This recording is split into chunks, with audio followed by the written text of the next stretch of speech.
Hello guys, welcome back to my channel. आज की इस वीडियो में हम बात करेंगे बीपीसीसी 105 के इम्पॉर्टेंट टॉपिक्स की। ये मैं आपको एक नोट्स में से टॉपिक समझाऊंगी। जैसा कि मैंने आपको पहले भी बताया था इससे पहले वाली वीडियो में, ये आपका 50 मार्क्स का एग्ज़ाम है एंड 2 आवर्स आपको मिलेंगे इसमें करने के लिए। मैक्सिमम आपको 5 क्वेश्चंस अटेम्प्ट करने होंगे आउट ऑफ 8 राइट।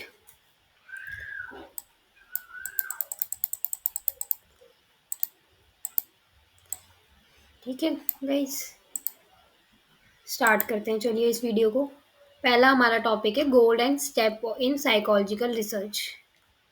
तो साइकोलॉजिकल रिसर्च का एम होता है ह्यूमन बिहेवियर और मेंटल प्रोसेसेस को एक्सप्लेन करना, प्रिडिक्ट करना या फिर अंडरस्टैंड करना।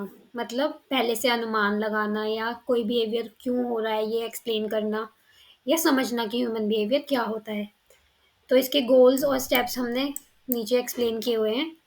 पहला है डिस्क्रिप्शन। साइकोलॉजिकल रिसर्च के मेन 4 गोल्स होते हैं, right. First is description, second is explanation, third one is prediction and fourth is control. तो डिस्क्रिप्शन में क्या होता है कि हम इसमें बिहेवियर, थॉट्स या इमोशंस के बारे में डिस्क्राइब करते हैं। ठीक है, इसमें ये आपका इन्वॉल्व करता है ऑब्जर्विंग या फिर डॉक्यूमेंटिंग कि कोई चीज़ क्यों हो रही है।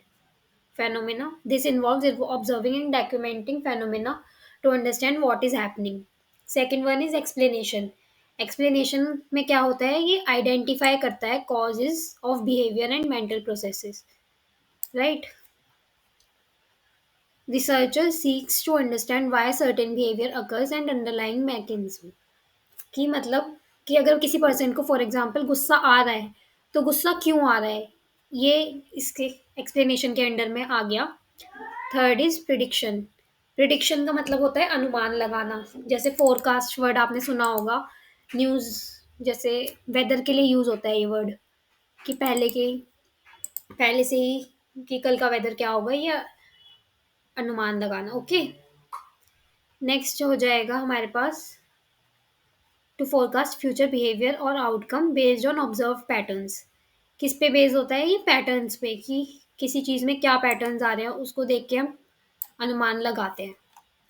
इससे इसमें इन्वॉल्व होता है आपका थ्योरीज डेवलप करना जो कि प्रिडिक्ट कर सकते हैं कि ह्यूमंस कैसी सिचुएशन में कैसे बिहेव करेंगे। ठीक है, next one is control. Control में होता है कि इन्फ्लुएंस और change behaviour through interventions. Interventions का मतलब हो गया रोकथाम करके, right. Next is the goal is often pursued in applied research. Applied research में ये गोल परस्यू किया जाता है। मतलब अप्लाइड रिसर्च मतलब जो हमारी रियल लाइफ की प्रॉब्लम्स के लिए जो रिसर्च होती है वो, where findings are used to develop treatments और प्रोग्राम्स। गोल्स में इतना ही था। नेक्स्ट हमारा टॉपिक है स्टेप्स इन साइकोलॉजिकल रिसर्च। तो स्टेप्स इन साइकोलॉजिकल रिसर्च में हमारे 1 2 3 4 5 6 7 8 9 स्टेप्स हैं, राइट। तो इसको हम देखते हैं अब। Identifying a research question. First step होता है किसी भी साइकोलॉजिकल रिसर्च का कि हम क्या क्वेश्चन है हमारी रिसर्च का उसको आइडेंटिफाई करें। ठीक है, तो the process begins when formulating a clear and specific. तो ये बात हमें नोट करनी है कि क्लियर और स्पेसिफिक होना चाहिए रिसर्च क्वेश्चन या फिर हाइपोथेसिस। और ये किस पे बेस होता है, जो रिसर्च क्वेश्चन होता है ये बेस्ड होता है एग्जिस्टिंग लिटरेचर या फिर ऑब्जर्वेशंस पर, right. Second is reviewing literature. इस पॉइंट में क्या आ जाएगा, इस पॉइंट में आ जाएगा कि आपके जो पहले के लिटरेचर्स अवेलेबल हैं उनको हम रिव्यू करें कि जो करंट प्रॉब्लम है जो हमारा टॉपिक है उसमें कोई आइडेंटिफाई करें गैप है या न फिर नहीं है, क्योंकि अगर कोई गैप ही नहीं है तो हम उसमें रिसर्च कंडक्ट क्या करेंगे।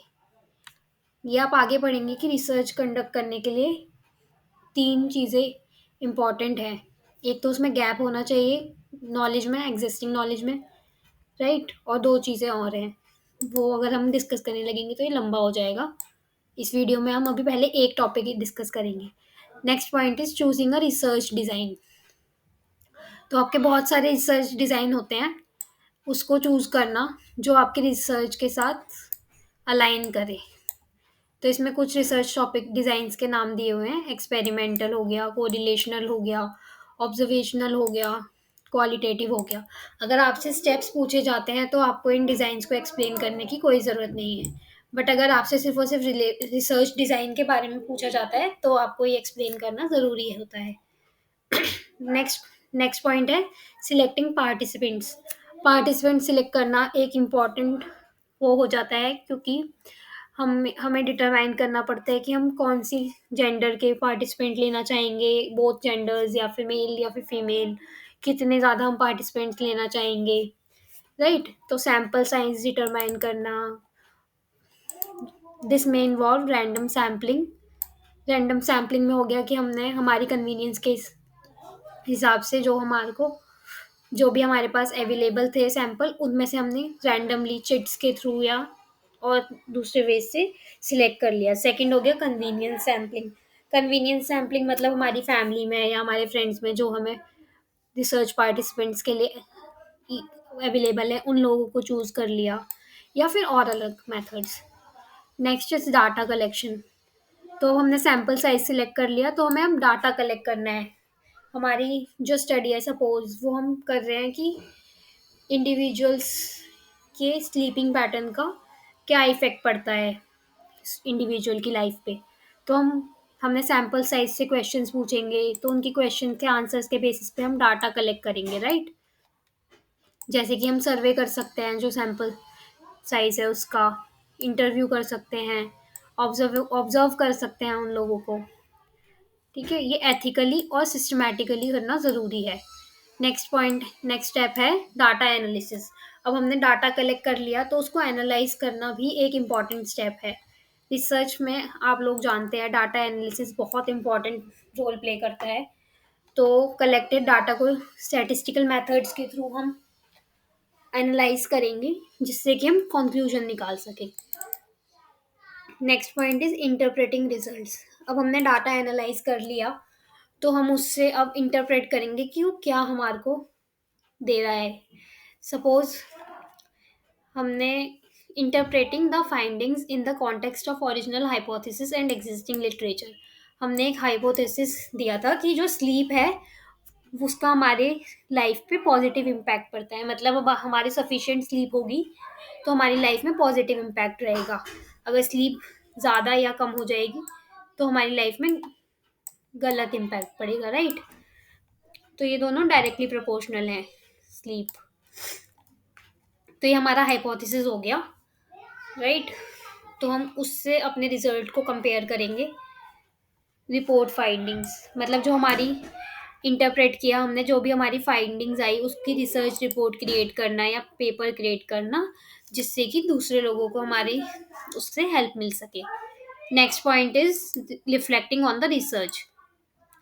हमने जो रिसर्च प्रोसेस है उसको इवैल्यूएट करना, लिमिटेशंस क्या-क्या थी वो कंसीडर करना, और हम क्या-क्या फ्यूचर रिसर्च कर सकते हैं इस चीज़ के ऊपर रिफ्लेक्ट करना इम्पॉर्टेंट हो जाता है। This reflection helps improving the quality of future studies. हम अब जब हमने एक स्टडी कर ली तो उसके बाद नेक्स्ट स्टडी करेंगे तो हमारे पास एक्सपीरियंस होगा, तो इससे हमारी फ्यूचर स्टडीज़ की क्वालिटी भी इम्प्रूव होगी, right. By following these steps and goals, researcher can systematically investigate psychological phenomena and contribute to the understanding of human behavior and mental processes. इसका मतलब क्या हुआ कि ये गोल्स और स्टेप्स को फॉलो करने से जो रिसर्चर है वो सिस्टमैटिकली इन्वेस्टिगेट कर सकता है साइकोलॉजिकल फेनोमेना और ह्यूमन बिहेवियर और मेंटल प्रोसेस को समझने में अपना योगदान दे सकता है, राइट। अब नेक्स्ट हमारे पास है पर्पस ऑफ साइकोलॉजिकल रिसर्च। तो इसमें हमें बताया हुआ है कि जो पर्पस है साइकोलॉजिकल रिसर्च का वो मल्टी फेसेटेड होता है, और उसका एम होता है, हम जो हमने ऊपर भी पढ़ा था, कि enhance our understanding of human behaviour, thoughts and emotions. Right. तो यहाँ पे हमें की पर्पसेस दिए हुए हैं, उसको हम देखेंगे। First one is understanding behaviour. Psychological research seeks to explain why individuals behave the way they do, exploring the underlying process that drive behavior.